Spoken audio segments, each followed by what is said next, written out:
Assalamualaikum warahmatullahi wabarakatuh. Alhamdulillahi rabbil alamin. Wa sallallahu ala nabiyyina Muhammadin wa ala alihi wa sahbihi ajma'in. Amma ba'd.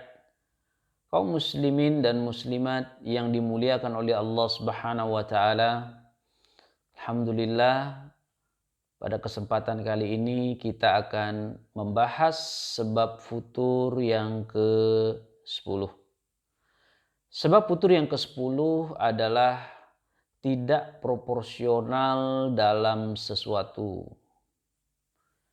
Dalam sebuah kitab yang berjudul Al-Futuru Madzahiruhu Asbabuhu Subulul Wiqayati wal Ilaj. Kira-kira kalau kita artikan futur, bentuk-bentuknya, sebab-sebabnya, cara menanggulanginya, serta mengobatinya. Kitab ini adalah hasil buah karya dari seorang ulama yang berdomisili di Saudi Arabia. Penulis kitab ini telah memberikan perhatian secara khusus untuk membahas tema futur secara komprehensif, di mana hasil penelitian beliau terhadap keadaan dan kondisi masyarakat secara umum, maka beliau mendapatkan sebuah kesimpulan di antara sebab yang dominan menimpa seorang jatuh dalam kefuturan adalah tidak proporsional dalam sesuatu. Kemudian juga di dalam kitab ini menjelaskan tidak proporsional bentuk-bentuk dan keadaan-keadaannya bermacam-macam dan berbeda-beda antara satu dengan yang lainnya. Tentunya kita tidak akan menjelaskan keadaan semuanya, namun beberapa hal keadaan yang kita akan jelaskan. Kemudian tidak proporsional yang dimaksud di sini adalah antara potensi yang kita ingin capai dengan kadar jumlah usaha yang dilakukan untuk merealisasikannya itu tidak sesuai atau tidak seimbang. Dalam hal apa saja, baik dalam ibadah, baik dalam ilmu, atau dalam dakwah, atau ibadah-ibadah yang lainnya. Tidak proporsional ini bisa timbul dari individu, bisa timbul dari sekelompok orang atau masyarakat yang di tengah-tengahnya manusia hidup di situ. Kemudian tidak proporsional ini bisa juga terjadi pada sarana yang digunakan atau bisa terjadi pada tujuannya. Misalkan pada sarana.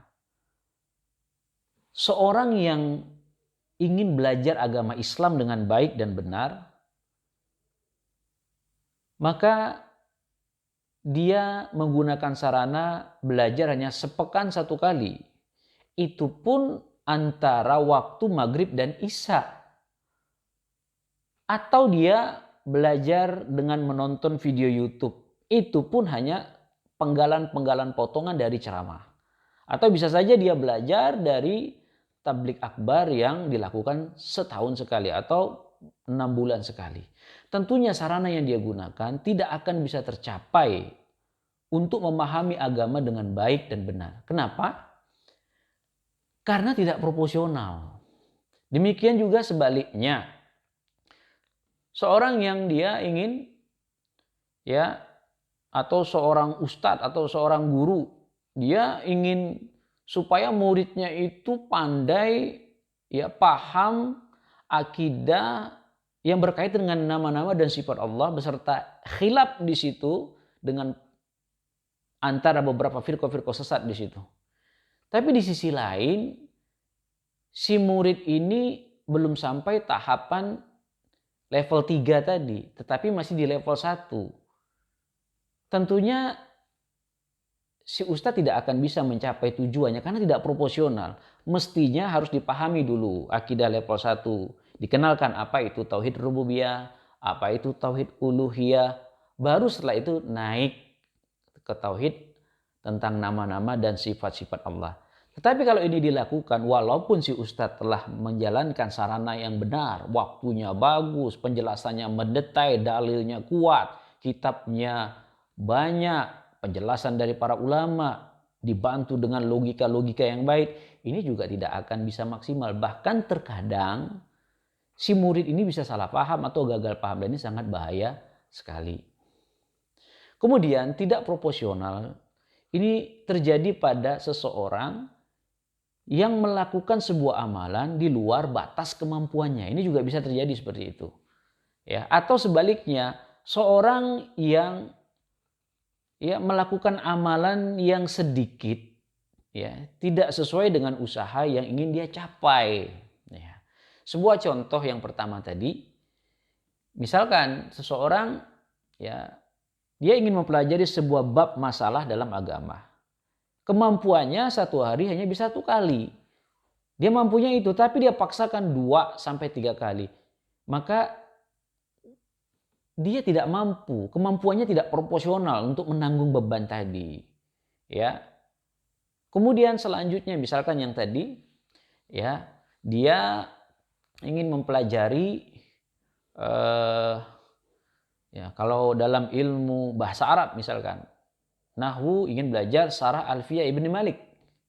Tapi sebenarnya kapasitas dia ada. Dia sudah mempelajari urutan kitab tersebut. Misalkan dia sudah belajar Jurumiyah, Qatrun Nada,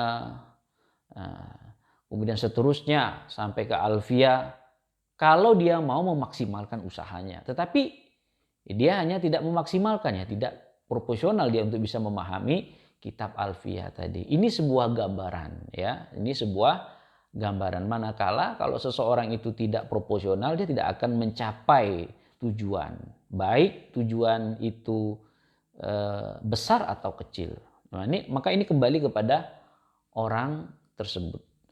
Kemudian kaum muslimin dan muslimat yang dimuliakan oleh Allah Subhanahu wa taala. Termasuk bentuk tidak proporsional yang lain adalah semangat antusias dalam berdakwah di jalan Allah Subhanahu wa taala atau menuntut ilmu syar'i sampai siang dan malam. Bahkan tidak peduli ketika hujan itu turun petir. Di satu sisi ini adalah hal yang perlu kita contoh. Baik. Ya. Namun jangan sampai hal ini membuat menjadi meremehkan bahkan melalaikan hak keluarganya. Seperti dia lalai untuk bersama keluarganya, memberikan perhatian kepada keluarganya, menyayangi keluarganya. Jangankan seperti itu, bahkan terkadang dia tidak memperhatikan dirinya sendiri, dia tidak memperhatikan kebutuhan dirinya. Nah, ketika berjalan waktu tahun demi tahun, maka terungkaplah ketidakproporsionalan yang telah dilakukannya. Maka pada saat itu rasa penyesalan yang mendalam mulai menyalahkan atas kesalahan yang dulu pernah dia lakukan terhadap kelalaian dia dalam keluarga. Kemudian rasa bersalah tersebut terus menghantui pikirannya,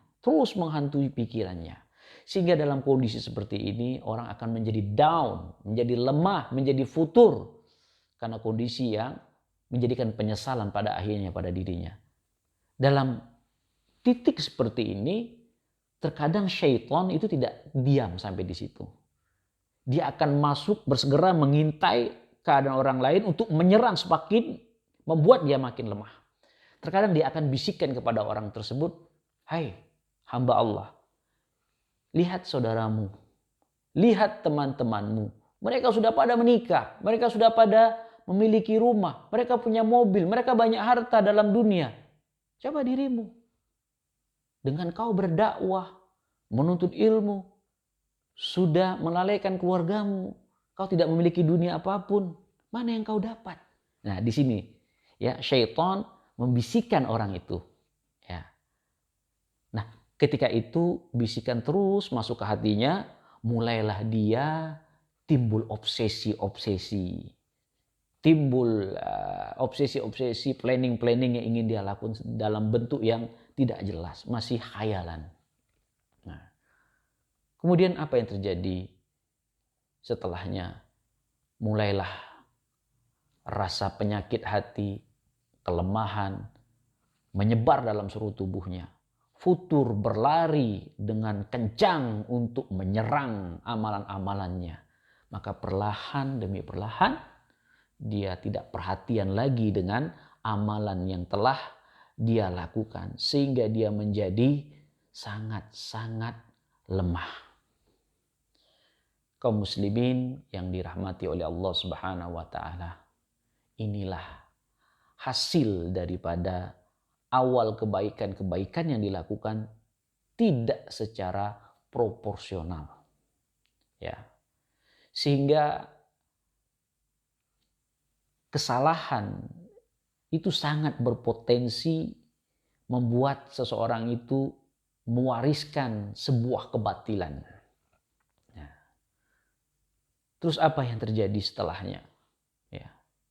Setelahnya adalah orang tersebut akan rusak amalannya, rusak ya ibadahnya.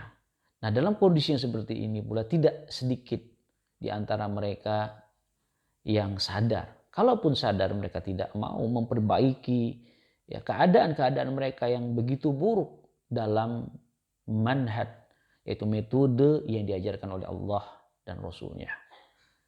Maka sebenarnya kita sudah diajarkan oleh Rasulullah SAW tentang keproporsionalan dalam beramal. Di dalam hadis riwayat Muslim, Rasulullah SAW mengatakan, Inna li rabbika alaika haqqan, wa li nafsika alaika haqqan, wa li ahlika alaika haqqan, wa a'ti li haqqi haqqahu. Sesungguhnya Rabbmu memiliki hak untuk engkau tunaikan. Dirimu punya hak untuk engkau tunaikan. Keluargamu juga punya hak untuk engkau tunaikan.